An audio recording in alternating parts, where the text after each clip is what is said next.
бурхан буддаа минь. Үнэхээр ганцаардмал үед хэн нэгэн гарч ирвэл тэр үнэхээр хайр байж чадах уу гэдэг. За сайн бацхан уу манайха Тулкан байна. Би 2025 онд уншсан номуудынхаа тухай одоо энд байж байна. Энэ номуудынхаа тухай товчхон ингээд ярилцах гэж байна. Тэгээд ер нь бол нэлээ их зүрх сэтсэн номуудыг бол уншсан байна лээ. Тэгээд би бол нийт уншсан номуудыг 4 хэсэгт хуваацсан байгаа. Эхнийс нь болохоор миний зүрхийг сэтчиж намайг хэлэх үггүй үлдээсэн номнууд. Хоёрт нь болохоор намайг зочроож гайхшруулсан номнууд. Гуравт нь болохоор миний нийт уншсан шүлгүүд. Дөрөвт нь болохоор миний 2026 онд уншмаар байгаа. За энэ номыг уншчвал болно доо гэдэг ийм 4 хэсэгтэй одоо энэ бичлэг маань болно. Тийм болохоор дуустал нь үзээрэй. За шууд part 1-ээс эхлэе. Тэгээд part 1 болохоор миний зүрхийг сэтчиж хэлэх үг үлдээх үгээр орхисон номнууд гэд тийм номнуудын. За энэ номнуудыг уншаад бол би ер нь бол хүнд хаягдсан мэдрэмжийг бол удаадараа авсан. За тэгээд хамгийн эхний эхлэх ном гэх юм бол Харийн сүмэс дүргэс гэдэг ном байгаа. Энэ үлзээ төгсийн ном байна. Энэ үлзээ төгс зохиолч гэдэг бол миний Монгол одоо зохиолчдоос хамгийн дуртай зохиолч. Би энэ хүний номнуудыг маш их уншдаг. Хамгийн их мэдээж үзгийн хязгаараас нь эхэлж уншиж эхэлсэн. Тэгэд энэ болохоор үлзээ төгс зохиолчийн хамгийн сүүлд нийтлэгдсэн ном нагаа. Тэгээ би бүр монголоос ингээ хүүхдэд гуйж захиулж авчруулсан ном заяа. Бүр хэлийн чандаас авчруулсан ном. За энэ Харийн сүмэс дүргэсэд гэдэг энэхүү ном нь ерөнхийдөө бол ингээд 3 гол дүртэй заяа. Ихэнх номнууд чинь дандаа 1 гол дүртэй дээ шүү дээ. Тэнгүүд энэ ном 3 гол дүртэй. Тэгээ 3 гол дүрийнхээ гурвуулангийнх нь одоо харах өнцгөөс нь үнцгийг нь оруулж бичсэн тийм ном. Тийм болохоор ингээд яг ч бидний харж байгаа зүйл яг тэр шигээ бас байдаггүй юм байна. Энэний цаана одоо хэн нэгэн ямар нэгэн сайн эсвэл муу дүр болоход ямар нэг хүчин зүйл нөлөөлт юм бэ? Ямар нэг учир шалтгаантай байд юм бэ гэдгийг бол маш их ойлгосон. Яагаад вэ гэхээр нэг хүний дүрээс нь тухайн болсон явдлыг би уншингууд ингээд энэ муу бат ямар навшин гар вэ? Тэ энэ муу өстө зайл гээл тийж бодонгууд нөгөөний өнцгөөс нь яг хэлж байгаа юм ингээд нөхцөл байдлыг уншингууд ийм байсан болохоор л энэ хүн ингэсэн байна. Ийм нөхцөл байдалд орсон болохоор л энэ хүн инкээс өөр аргагүй болсон юм байна гэдэг юмнуудыг амар ойлгосон. За тэгээд энэ номны хамгийн онцгой санагдсан зүйл нь гэх юм бол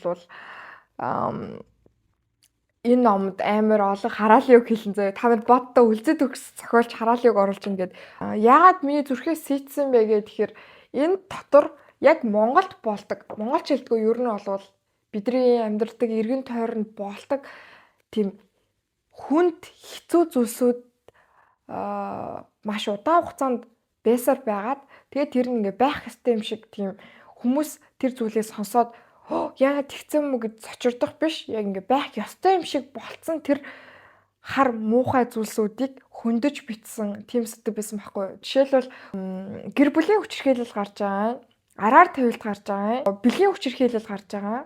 Тэгээд үе тэнгийн хоорондын дээрлэлт гарч байгаа. Гих мэтчлэн бүр бэж болох маш олон хүнд сэдвүүдийг нэгэн ийм номонд ингээ багтаага битцсэн. Тэгээд за би энэ номыг спойлер хийхгүй заяа. Тэгээд нэг хэсэг байгаа тэр нь бол миний зүрхээс сэтсэн. Ер нь бол энэ дотор маш олон дарк хэцүү хүнд сэдвүүдийн юм гардаг. Тэрийг бол маш уншихад арай амраар ингээд илэрхийлж чадсан. За дараагийн ном гэх юм бол Арьсан өрөмтэй Модоно буюу Модоно in a Fur Coat гэдэг ийм ном байна. Энэ яг ногоон хавцтай монгол орчуулга нөгөө Арьсан өрөмтэй Модоно гэдэг байдаг шүү дээ. Тэнгүүт би тэр номыг бас уншижсэн байхгүй яг монгол дээр нь. Тэгээд нэлээд зузаан шүү дээ. Тэгээд би ямар амар нуршуу яг юу болох гэдэг ингээд яг үндэ ойлгоогүй байхгүй. Тэгээд тэгсэн хугацааны дараа яг англиар нь уншиж үзээд энэ бол миний англиар нь уншиж байгаа хамгийн анхны яг бүтэн уншиж дуусгасан ном. Өмнө би жоохон ойлгохгүй байх яг ингээ гоё мэдэрч уншиж чадахгүй байх гэдээ юусэн англиар уншдаггүйсэн байхгүй. Тэгээд яг хайр дурлалын тэр номыг Харин тийм романс үүсдэг тэр номыг англи дээр уншаад бас айгүй гоё юм билээ. Яг англи дээр уншаад үнэхээр аимшигтай хүрсэн заяа бүр ёо ийм юм болдог байсан юм уу? Ингэдэг байлгүй гэд бүр тэгээд энэ номыг баг бүгд уншсан бах тий.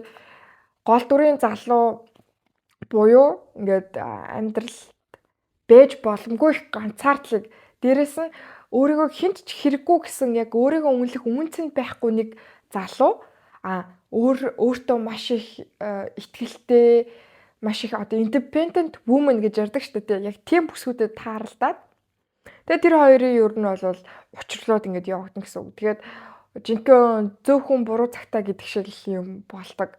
Би өөрөө тийм жоохон романтик маягийн зүйлд амар дуртай байхгүй юу.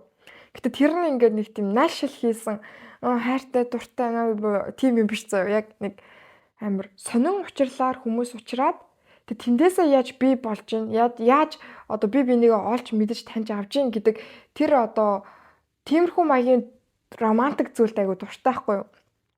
Тэгэд энэ ном дээр ингээд хоёр гол дүрийн маань хүний тэр personal development буюу хувь хүний хөгжил одоо характер development амар сайн байсан ёо. Би бүр энэ номны характер development үнэхээр сайн.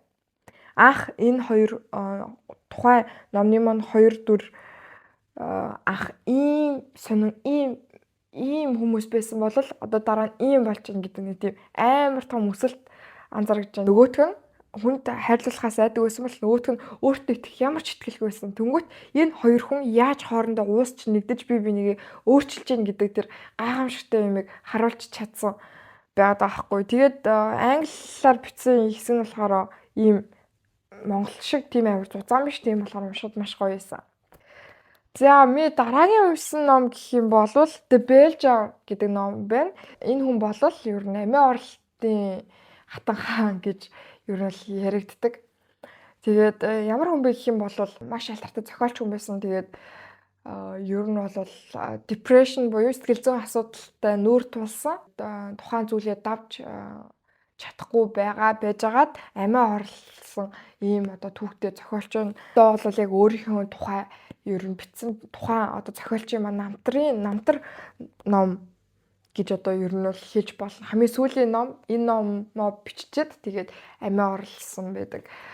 Амиа орлсон бид тэгээд ер нь бол маш хүнд номнуудын нэг гэж хэлж болох юм билээ. Тэгээд модерн классик гэдэг ангилалд явдаг. Яг энэ номноос ахуулаад би ингээд ном дээрээ тэмдэглэл хөтлөж эхэлсэн байхгүй. Яагаад гэхээр өмнө би амар тэнийг ингээд номоо хайрлал те юм бичин битээ ширхэг одоо нэг амныхаа шүсэгч үсрэгэж болохгүй гэж боддог байсан болол номыг үнэхээр уншсан шиг унших хэрэгтэй юм билээ. Тэмдэглээд, нуглаад, зураад, бичээд, сараачаад үнэхээр сараачмаар хэсэг байвал сараачаад те яг тэгж уншиж яг тэр бүтэн тэр мэдрэмж илэрхийлэлээ гаргаж чаддсан юм билээ. Тэгхгүйгээр одоо жишээ нь би ингээд өмнөх уншсан ингээд номуудаа яхаар ямар ч тэмдэглэл хөтлөөгүй. Тэнгүүт ингээд гой хэлсэн үг эдрийн хүртэл ингээд олж чадахгүй байгаа байхгүй юу. Тэр дүр юу гэж хэллээ, энэ хүн юу гэж хэллээ гэдэг олж чадахгүй. Тэгээд яг гой тайлбарлаад хэлэх гэхээр ингээд мартцсан байгаа байхгүй зарим хэсэг. Тэнгүүт би яг ингээд та нарт гоё арга зааж өгье заяа. Ийм наадаг өнгийн юмнууд нагаад тэгээд яг өөрийнхөө тэмдэглэмээр байгаа хэсэгтээ ингэж наагаад тэгээд дээрэс нь тодруулагчаар ч юм уу тэгээд тодруулж болно. Бүр тэгж чадахгүй гэх юм бол харандаагаар ингээд ер нь бол тэмдэглэл хөтлөж болно. Тэгээд за энэ номны тухай товч гэх юм бол өсвөр насны маш мундаг одоо зохиол ном бичдэг тийм хүүхэд маш том сургуульд ингээд тэтгэлгээр өрөөдөж очиод тэгээд хүрсэн тэр хүнээр нь л дүгнээд тэгээд өчиг ийм лаг нэр мөрөөдлийн ийм сургуульд орсон ингэсэн тэгсэн одоо ч хамтдаа амьдралаас бараг хүсэх юм байхгүй ч гэдэг юм уу тий. Ганцхан тэр одоо дурангаар тэр охиныг хардаг. Дээрээс нь яг нийгэмд эрэгтэй хүн гэж ямар хүн байх ёстой, эмэгтэй хүн гэж ямар хүн байх ёстой гэдэг тэр зүйлийг амар зөвөр хүндсэн. Хуучинсаг үзэлтэй тэр нэг их хэлдэг байхгүй юу? Би бол эмэгтэй хүнийг эрэгтэй хүн ингээд нумаа татаад яг тэр байндаа хүрэх гээд нумаа татчих үед нь тэр нумыг бэлдэж өгөөд нум сумыг ингээд арчиж цэвэрлээд хажууд нь бэлдээд тавьж явах ёстой хүнийг би бол эмэгтэй хүн гэж боддог. Буюу эмэгтэй хүн бол ерөөсөө эрэгтэй хүний ард ингээд пүүшлээд ингээд дэмжиж байж явах ёстой хүн гэж хардаг гэж хэлдэг. Тэнгүүд тухайн үзэл санаатай яаж манай охин ингээд эсэргүүцэж бодож байна. Эмэгтэй хүн гэдэг чинь өөрөө бас хувийн карьертай. Хувийн үзэл бодолтой өөрийн гэсэн ингээд байр суурьтай хүн шүү дээ гэдэг тэр зүйлүүдийг ингээд маш их гаргаж хүчтэйгээр илэрхийлдэг. Дээрээс нь дээр үед чи ер нь бол нийгэм ерөөсөө дандаа тийм эрэгтэй хүнлөө чиглэсэн ер нь бол байсан шүү дээ. Тэнгүүт тэр дундаас яаж ганцаархнаа ингэж тэр үзэл бодлыг ингэж өөрчилж одоо өөрийнхөө үзэл бодлыг ингээд юунаас цаа зохгүйгээр илэрхийлж чадж байгаа тэр идэр нь үнээр гайхамшигтайсэн. Тэгээд миний зүрхийг сэтсэн хэсэг нь гэх юм бол яг тэр depression-тэйгээ нүүр тулаад явж байгаа хэсэг нь бол амар хэцүүсэн. 3 хоног хоол идээгүй. Тэгээд дээрэс нь 14 хоног унтаагүй. Усанд бол 1 сар ороогүй гэдэг юм уу те. Ийм зүйлүүдээ ингээд амар бичиж байгаа байхгүй юу. Тэгээд би бас ингээ анх гадаадд ирээд сурч байхдаа маш их ганцаардлыг мэдрээд ерөн сэтгэл зүйн хувьд бол маш хэцүү байсан. Тэгэд яг тэр үетэйгээ ингээ дахиад нүүр тулж байгаа юм шиг тэр үеийн маань дурсамжууд маш их сэргсэн. Тийм болохоор надад бүр амар хүчтэй нөлөөлөөд энэ охиныг ингээ тэврээд аммаар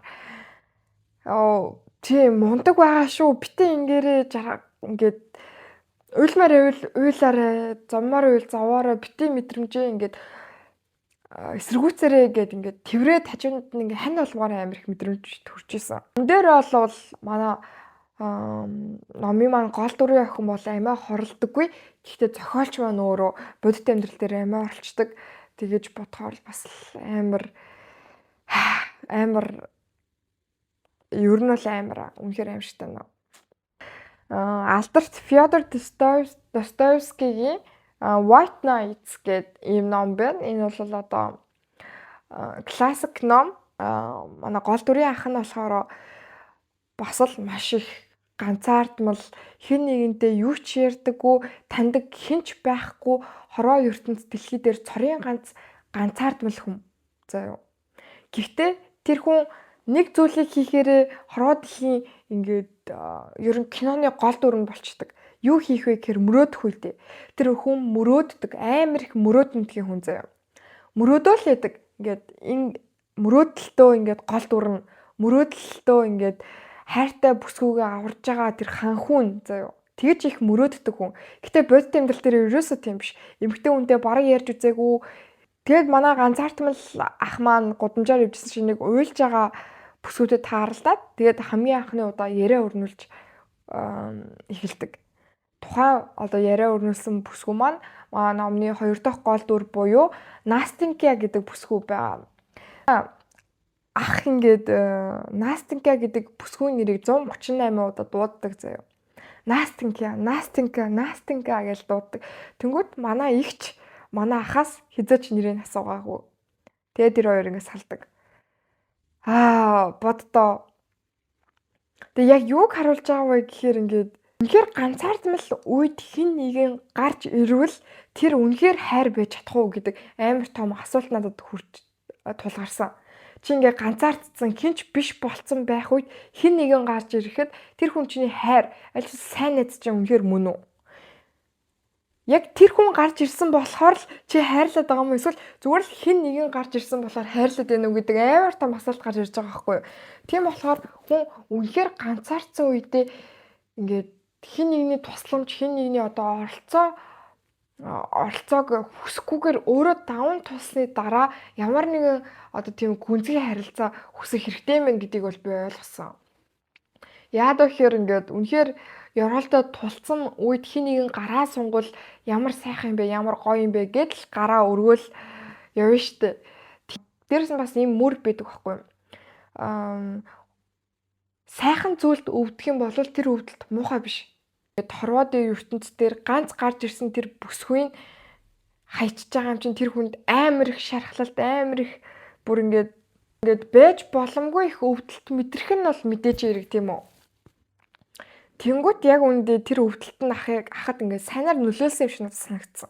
Яагаад гэх юм бол тэр хүн дандаа мөрөөдөлтөө л амьдардаг хүн байсан. Дандаа л мөрөөддөг, төсөөлдөг. Тэгвэл бодит амьдрал дээр анхны удаа тийм амар хүчтэй мэдрэмжийг мэдэрч хайрлах гэдэг мэдрэмжийг мэдрээд давхар одоо ингээд хаягдах гэдэг тэр шаналлыг мэдэрч байгаа болохоор сэрээгүй байсан сүнс нь бодит амьдрал дээр сэрсэн юм шиг надад санагдаж байгаа байхгүй юу. Тэгээд дараа нь тэр одоо шарах гүнгээ тэр хүн тайлж явуулсныхаа дараа дахиад хин нэгэн бүсгүйтэй магадгүй хин нэгэн одоо найз нөхөдтэй болохын тулд одоо ямар нэг яриа өрнүүлнэ гэдэгт бол би итгэлтэй байгаа байхгүй. Ягаад тэгэхээр тэр хүн ингээд хүнтэй ярилцаад ингээд ямар гоё сайхан байдаг гэдгийг мэдэрч байгаа юм чинь дахиад тийм орлог хийн. Тийм болохоор энэ одоо найстанка гэдэг бүсгүүд хаягдах гэдэг нь манай ахын хувьд ингээд хорвоо ертөнц хумхын тос болгоод замхарцсан юм биш. Харин эсвэргээрээ ингээд ахын дэлхийд ингээд нар гарах үйт тийм гоё ингээд гоё өвдөлт муухайгаар хэлээд гоё өвдөлт байсан юм шиг надад санагдаж байгаа. За part 2 болохоор наа гайхшруулсан номууд гэдэг хэсэг байгаа. За энэ дээр болохоор би 3 номыг оруулсан байгаа. За миний ойр дотны хүмүүс маш их Харуки Мураками уншдаг хүмүүс байсан. Тэгээ би маш их сонирхолтой санагдаад номыг уншсан. Гэтэ яг үүндээ болвол надад тиймч амар хүчтэй хурж ингээд таалагдаагүй гэж хэлэхээс илүүтэйгээр тухайн зохиолчийн одоо яг хүрэх гээд байгаа санаа тэр мэдрэмжийг би мэдэрч чадахгүй байсан. Магадгүй уншсан тэр нөхцөл байдлаас минь шалтгаалсан байж магадгүй. Нэгдүгээр би ганц толгой гэдэг номноос яг нэг мөр надад бүр хизээч мартагдахгүй үлдсэн заяа. Тэр бол миний тэр харах үнцэг миний ингээд наа бүр үнхээр гайхшир. Нэг ах хэлж байгаа байхгүй юу? Нэг бүсгүйн тухай ярьж байгаа. Тэр бүсгүй үнэхээр царай муутай. Ханаас нь харсан ч үнэхээр царай муутай. Яаж чи хөөрхөн гэж хэлж чадахгүй гэж хэлж байгаа байхгүй. Тэгснэ. Гэтэл тэр бүсгүүд ямар нэгэн тийм харизм аль ясгүй бол ямар нэгэн тийм увдас байна. Хэдий царай муутай гой бие хаатай биш ч гэсэн тэр бүсгүүд ямар нэгэн увдас ямар нэгэн өөрөөс нь цацруулж байгаа тэр энерги тийм хүчтэй юм байгаад байна гэж хэлснээр дараа нь яагаад вэ гэж би бодоод үзэнгүүт хэрвээ тэр бүсгүй одоо хамар нь магадгүй өөр эсвэл нүд нь илүү гоё том давхраатай аль эсвэл би ийм тэрэн том энэ жижиг гэдэг юм уу те тэгж өөрчлөхгүйгээр энэ бүсгүй яг л ийм бүх юм нь яг хамар нь яг байдгаараа нүд нь яг байдгаараа яг байгаагаараа ийм байгаа л энэ их хүчтэй өвдсөг өгөөд байгаа юм байна. Хэрвээ ганц хоёр юм нь өөрчлөөд магадгүй хөөрхөн бүсгүй болгоё гэж бодонгууд тэр бүсгүй магадгүй хөөрхөн царайтай боллоо гэж бодоход тухайн цацруулалтад тэр хүчтэй өвдөс хүчтэй тэр одоо энерги нь байхаа болчин шүү дээ. Тэгэхээр тэр бүсгүй яг ийм царай муутай байгаагаараа хамгийн хүчтэй одоо энергитэй бүсгүй юм а гэж одоо тайлбарлаж ер нь дүрсэлж хэлсэн хэсэг байдаг байхгүй. Тэгээ би энийг бодцоод вау ямар тийм юм те. За одоо чинь би одоо өөрийгөө нэг иймэрхүү гэж төсөөлөж би хэрвээ энийгээ өөрчилжүүл яг туулка юм байхаа болчин те. Магадгүй ингээд амар царай муутай хүн байлаа гэж бодоход тэр тухайн охиныг одоо ямар нэг юм өөрчлөл царайлаг болчлоо гэж бодоход тэр охины өгдөг тэр мэдрэмж өгдөг тэр юмнууд нь алдагдчихна. Тэгэхээр бид нар яг байгаагаараа яг энэ хүн юм байна. Тэ яг байглаараа байгаагаараа яг туулка юм байна. Байгаагаараа одоо бат юм байна, пүрүү юм байна, дулам юм байна гэдэг шиг. Тэгийн ном гэх юм бол аюур замны тэдний сүдэр бидний сэтгэлээс ууртай гэдэг нэг юм ном байна. За би бол аюур зам зохиолчийг маш тийм шинжлэх ухааны дээрээс нь одоо сүнслэг ертөнцийн тухай бичдэг гэдгээр нь бол маш их мэднэ. Тэгээд энэ нь бол аюур зам гэдэг хүний зохиолын хамгийн анхны уншсан ном нь байна. Миний уншсан ном байна. За ер нь бол надад жоохон нуршсан юм шиг санагдсан. Гэхдээ надад юу нь маш тийм гайхшруулсан гоё санагдсан бэ гэх юм бол энэ ингээд гол дүр нь болохоор амтан байхгүй юу? Гол дүр нь шувуу. Амтан хүмүүсийн хүн төрөлхтнийг одоо гурдаш нүднээс хараад та нар тэгдэг, та нар ийм штэ гэдэг зүйлсүүдийг ингээ гаргаж өгдөг заяа. Тийм болохоор надад маш сонирхолтой санагдсан. Ан амьтад ингээд араатан юм уу? Аль эсвэл хүн төрөлхтөн өөртөө араатан амьтад юм уу гэдэг тийм асуулт надад амар их гарч ирсэн л дээ. Яагаад гэвэл энэ дээр ингээ хүний бэж боломгүй муухай зан чанар бүр ингээд нэрэл ингэдэгтэй те нэрэл бид нар иймдэ те гэж ингээд нүүр тулахыг хүсмээргүй байгаа тэр хүний хүн төрөлхтний муухай шуналтай завхай заваан замраагүй тэр бүх муухай зан чанаруудыг гаргаж өгдөг. Тэгээд тэрийг уншихад бол надад маш сонирхолтой байсан. Болол миний уншсан одоо энэ онд уншсан ганц хувь хүний хөгжлийн ном байна. Тэр нь болохоор ад үзэгдэх зориг байгаа. Адлерын хувь хүний хөгжлийн сургаал гэдэг. Энэ номыг би 19 настайдаа уншижсэн. 18 ч үлээ баг 18 17 наснда уншижсэн заяа. Тэгээд уншичаад би юу ч ойлгоогүй. Энэ яриад байгаа философи яриад байгаа тэр утга агуулга надад юусоо буугаагүй заяа. Яг юу яриад байгаа? Юу гэсэн үг? Тийм юм гэж юу яасан? Ингээд нэг тэгээд би яг тэр номыг хаахтаа би яг өөртөө хэлсэн байхгүй. За тулка чи жоохон том болчоод тэгээд би яг тэр номоо бүр ингээ уншиж дуусгасан. За юу ч ойлгоогүй мөртлөө уншиж дуусгасан. Тэгээд би номныхаа үцгийг яг хааж явахдаа өөртөө хэлсэн байхгүй. За тулка чи жоохон болоогүй байх шиг байна да. Чи ийм ном ойлгож чадахгүй байгаа юм чинь чамд амьдралд үзээгүй туулаагүй ямар нэгэн байгаа юм байна.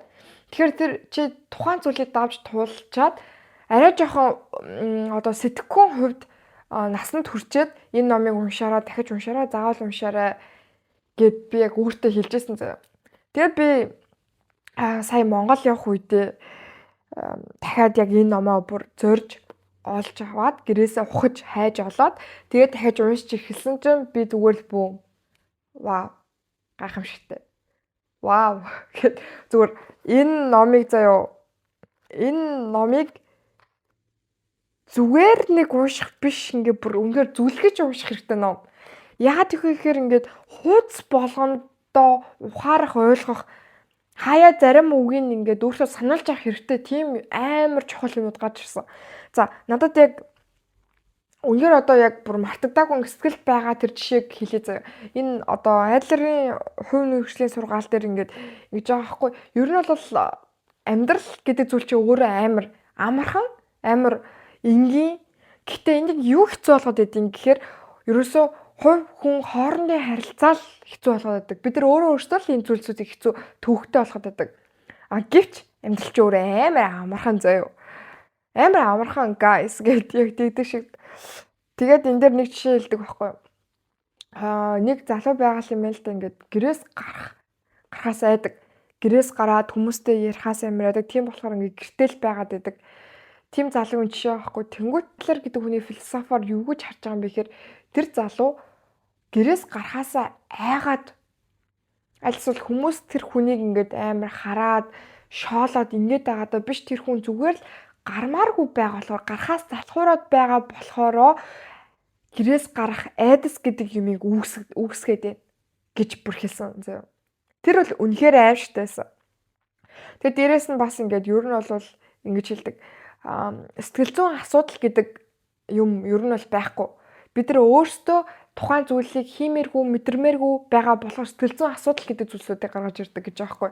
Дахиад нэг жишээг биелчээ зөө. Ер нь бол бага насны харилцаанд аавтайгаа ер нь бол жоохон тааламжтай биш харилцаатай тийм охин байгаа юм байна л та. Магадгүй ойлголцдоггүй те. Тэгээд ер нь аавтайгаа жоохон маргалдаг, муудалцдаг тийм охин байсан. Тэгээд том болоод ер нь бол одоо daddy issue гэж ярьдаг штэ. Эсвэл бол ингээд травматай болцсон ингээд ярьдаг те. Тэнгүүд тэр охин ингээд бисо травматай яагаад вэ гэх юм бол манай аав намайг ингээд ингэдэг байсан. Намайг ийм үед маань тэгдэг байсан гэд тэр юмудаа ингээд ярьдаг байхгүй юу. Тэнгүүд манай Адлерын философи яг тэр юу ч тайлбарлаж байгаа юм бэхээр чи зүгээр л аавда дургу баймаар байгаа тэр сонголтыг хийцэн. Тэгээд тэр сонголтоо чи баталгаажуулахын тулд аавтайгаа өнгөрүүлсэн бүх муу мухай дурсамжуудаа санаад байна. Түүнээс болол ингээд тэр дурсамжууд байгаа болохоор чи аавда дургу болоод байгаа юм ерөөсөө биш. чи аавда дургу баймаар байгаа болохоор тэр дурсамжуудыг гаргаж ирж өөртөө ингээд сануулад байна гэж хэлдэг байхгүй юу. Би яг өөр дээр бодож байхгүй би ингээл тэнгэр муухай болохоор ингээл миний сэтгэл зүй санаа ингээ муухай болчдөг. Би ингээ гармааргүй орноос босмооргүй санагддаг гэд би тийм үе надад байдаг байхгүй. Тэнгүүт тэрийг би яг энэ номын уншсныхаа дараа юу гэж өөртөө эсрэгээр нь бодсон бэхээр би зүгээр л залхуураад твтмээр байгаа болохоор тэнгэр муухай байгаа гэдэг тэр зүйлийг ашиглаж яриад байгаа юм байна. Би зүгээр л өөрөө залхуураад тэгээд твтмээр байгаа болохоор зүгээр л гэж тэгж бодсон заяа. Тэгсэн чинь үнэхээр надад зарим тохиолдолд тийм юм шиг санагдсан. Энэ яг үүндээ сонсоход амар амархан философи байж сонсогдож магадгүй. Гэхдээ ингээд хэрэгжүүлэхэд амар хэцүү. Яагаад тэгэхээр яг би бүр аимшигтай юм санаа зовдөг заяа. Ингээд миний хамааралтай биш одоо зүгээр маа найзуудад нэг асуудал тулгарчлаа гэж бодоход яана тэр одоо ингэсэн ш та одоо яана өстой ингэчлээ одоо тэр одоо яана одоо яах юм болж байна. Өстой балаа юм аа гэд ингээд санаа зовоод явчихдаг байхгүй юу. Тэнгүүд над чиг хүнд бол бүр амар хэрэгтэй философи. Би тэр зүйл санаа зовлоо гэд тэр тухайн зүйл асуудлыг шийдэж чадахгүй юм чинь би санаа зовж яах юм? Тэрийг орхиох хэрэгтэй. За зүгээр жишээ хайр дурлалын тийм жишээ авъя л да тий. За би нэг хүнд хайртай болчлоо. За тэнгүүд тэр хүн ингээд би ингээл амар санаа зовдөг байлаа гэж үтэй. За тэр хүн надад хайртай юм болов уу? Хайргүй болов уу? Яг үндэ хайргүй байвал яах вэ ч гэдэг юм уу те. Эсвэл худлаас натаа ингээд байгаад байвал яах вэ ч гэдэг юм уу. Тэгэд санаа зовж одоо боддог байлаа гэж бодъё заяа жишээ шүү. Тэнгүүд энэ номын үрсний дараа яаж өөрчлөгдөх ёстой вэ гэхээр чи тэгээ санаа зовлоо гэд тэр хүн чамд хайргүй байлаа гэж бодоход чи хайртай болгож чадахгүй. Тэр тэгээ санаа зовлоо гэд чи тэр хүний шийдвэрт нөлөөлж чадахгүй. Тэгээд санаа зовлоо гэд чи одоо бодит болж байгаа нөхцөл байдлыг өөрчилж чадахгүй гэдэг зүйл гарч ирж байгаа байхгүй. Тэгэхээр бүр ингээд энэ бол бүр амьдралд энийг хэрэгжүүлэх юм бол чиний стресс чинь бараг 50% нь ингээд багасхаар тийм амар гайхамшигтай философи. За би 2025 онд уншсан нийт шүллэгийн ном маань 5 ном багтсан байна.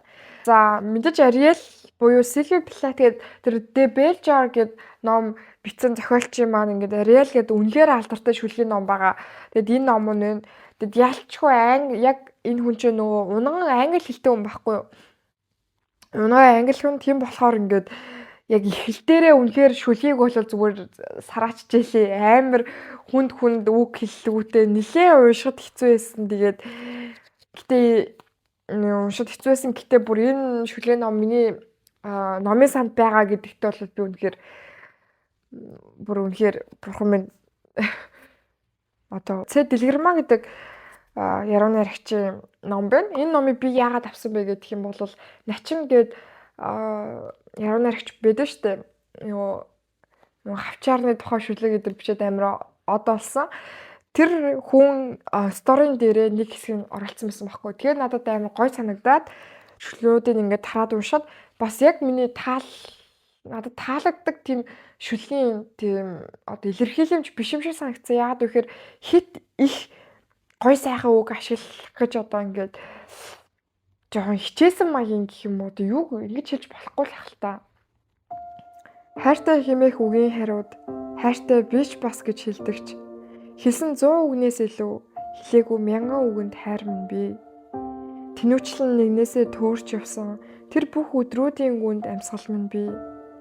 Тэрвэлцэн 100 өдрөөс илүү твцсэн 1000 өдрийн цанд хайр минь бий. Инээс нь 100 өдрөөс илүү эмтэрсэн 1000 өдөрт хайр минь бий. Энэ 1000 өдөрт хувраагүй сэтгэл игнэгт чамаас минь үл хагацах болтугай гэд. Энэ яг шүлгэнд нь л би маш их дуртай. Гэх болов бурхан боддаа минь. За Бавгийн лавг сүрэнгуй ангир уураг гэдэг ном байгаа. За энэ ном болохоор энэ шүлгийн ном болохоор заяа бүр маш дээр үе. Бүр 10 төгрөгөөр зарагддаг байсан. Бүр маш дээр үеийн хэвлэл. 1991 оны хэвлэлт гэж байгаа хгүй бурхан минь надаас илүү хөгшин ном байна гэж бодолтой миний гарт. Тэгээд зарим ингээд хэвлэлүүдийнх нь үсэг фонт эдэр ингээд жоох ингээд цайгаад алга болцсон заяа.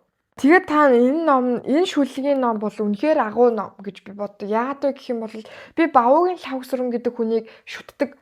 Би үнэхээр хэнийг шүтдэг вэ гэх юм бол би аав ээжээсээ өөр хүнийг хэл гэх юм бол би энэ Бавуугийн Лхагвсрангуй гэдэг хүнийг би шүтдэг. Би орсон ярилцлага, бичлэг бүх юмыг үздэг заяа. Миний шүтээ хүн. Үнэхээр ингээд энэ хүнийг баг миний ментор гэж хэлж болохоор хүн заяа.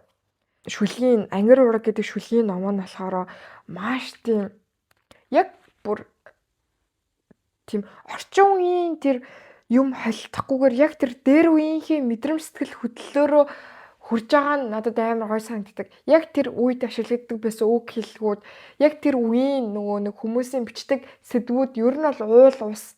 Энэ ном Хямоол үлдэт төгссөн талент туссан Будда гэдэг шүлгийн номыг авсан.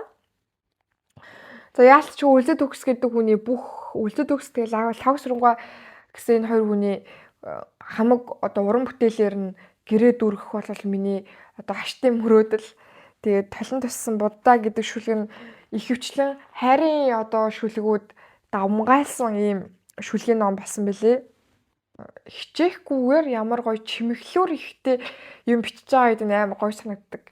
Ямар нэгэн одоо тийм үнэтэй ховор үг ашиглаж ингэж хичээж бичгүүгээр зүгээр л нэг хоёр юмыг дүрсэлж байгаа хоорондын тэр ижилхэн чанарыг осон тэр дүрслүүд нь л намайг амар их гайхшруулдаг. Шүлгийн ном хэм болвол би нэг Монголд очихдоо интер номоос зориулан байж авсан Завсан сүү гэдэг нэртэй Бавуугийн Лхагвсрангуйгийн ном байна. Одоо чинь би л чамаагаа зурч чадна гэдэг шүлэгт нь би амар дуртай заяа. Би л чамаагаа зурч чадна. Биенд минь нүдээд үрсэн, нүхэл шиг хуйларч чамд хургасан, нүхний зүгийнүүд чамайг зурч чадахгүй. Би сэтгэлд чинь бүтнээрээ нэвтсэн, би л зурч чадна. Чамаас хорвогийн гоо сайхныг эхлүүлж, чам дээр хорвогийн гоо сайхныг дуусгаж, чамайг би л зурч чадна. Зүрхнийхээ цусыг зүүднийхээ гэгээгээр зурч, оддыг нүнтгэлж сарны туяагаар шингэлж, ууланд биерээ нийлж, усны тунгалагт дүрж, би л чамайгаа зурч чадна. Чиний хацраас үрийн туяаг эхлүүлж, чам дээр нар жаргахаа мартснаар би л чамайг зурч чадна. Хатан бүртийн хацар шиг цагаан цаасан дээр хаан тамаг шиг уруулчин хайртай шүү гэж өмөлцөж байгаагаар би л чамайг зурч чадна. Жаргал завлан хоёрын хар цагаан дэвсгэр дээр жимээсэн бурхан дуу алтахаар харсан болгон бүдэрсэн хөрөг бүтээн би л чамайг зурч чадна. Тэгээд би тэнгэрийн таашаалд даварч тэр чигээрээ дэвэрч чинэр чанарлсан сүйтэй чиний сэтгэлийн өнгөөр энэ орчлон бодно. Ёо. Тэгээд аимштай шүлэг заяа. Би тэр шүлгийг заяа энэ бишгийнхээ төсөөлөлд уншиж үгүй. Тэгээд та нар сонсоорой. Ёо бүр бага ярьж ингээд ёо хацрын булчин ингээд амар чангараад ингээд баг хил маань ингээд баг six pack-тай болоод байгаа шиг мэдрэмж аваад байгаа юм.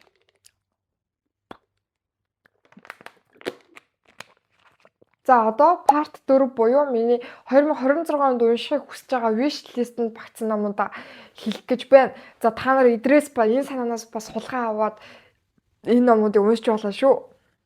Би ихтэй 2026 онд уншиж эхлэх буюу Giovanni's Room гэдэг ийм гайхамшигтай ном байна. Энэ бол үнэхээр гоё ном гэсэн. Маш олон хүмүүсийн амьдралын учраас хамгийн гоё номуудынх нь нэг хэсэг нь болсон. Ийм ном. Тэгээд энэ түүх нь өөрөө бас гоё л доо. Утга нь маш гоё. Та нар өөртөө хайгаад ямар утгатай юуны тухай гардаг гэдгийг одоо олж мэднэ биз.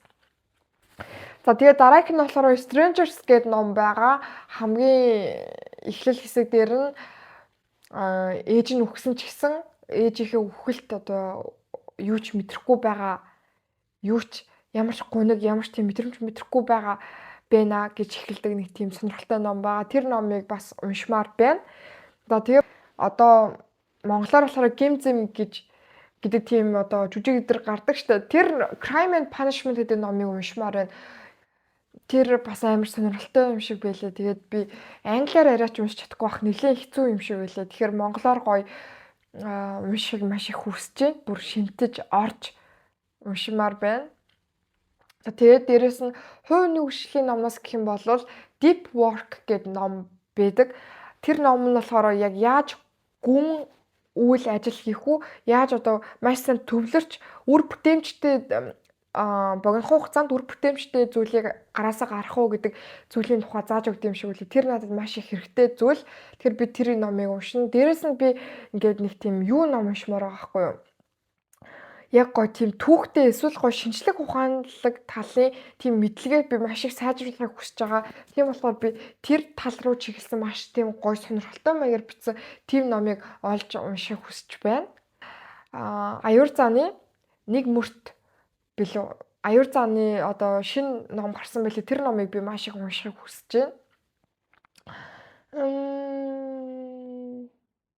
Нэлээ урт болчих шиг боллоо. Тэгээд энэ хүртэл үзсэн та нартай маш их баярлалаа. Тэгээд лайк дараарай, subscribe хийгээрэй. Дээрэс нь та нар бас 2025 онд уншсан хамгийн гоё ном чинь ямар ном байсан бэ гэдэг надад хэлээрэй. Би бас гоё сонирхож уншиж үзэхийг хүсэж байна. Хүү бичлэгээ Багуун лавсруунгай Зовсон сүү гэдэг одоо яруу найргийн номны Хард намайгаа гэдэг шүлгээр ингээд төгсгэй гэж бодож байна. Намайгаа тэгжил яваа гэсэн тэнгэл зэндээ үнэмшиж хард. Тэгхгүй дээ яасан ч гэж бодхоо тас мартаж хард. Томоогүй залуу насны минь алдаа болгонтой минь заргалдаж хард. Тогтож намайг ширтсэн нүд бүхэнтэй харгалдаж хард. Хий хоосноос тэмтэрч олсноо үнэн болтол ургуулж хард. Хийсэж ирсэн ховын үгний салхийг гэрлэн галзууруулж хард. Үчийн урт сүүдэрнүүдийн минь үзүүр нь үнсэлцэж байсан гэж хард. Шүргээд өнгөрөх сайхан бүсгүй сэрийсэн хөхөнд эсхүүлийн шархатсан чи гэж хард. Игнэсэн олон булш бунхан дунд энэ биеийг минь өмтгөлуулахад эмгтэй хүнтэй зэрэгцэж таарвал инхри минь тэгэхэд л битгий хард.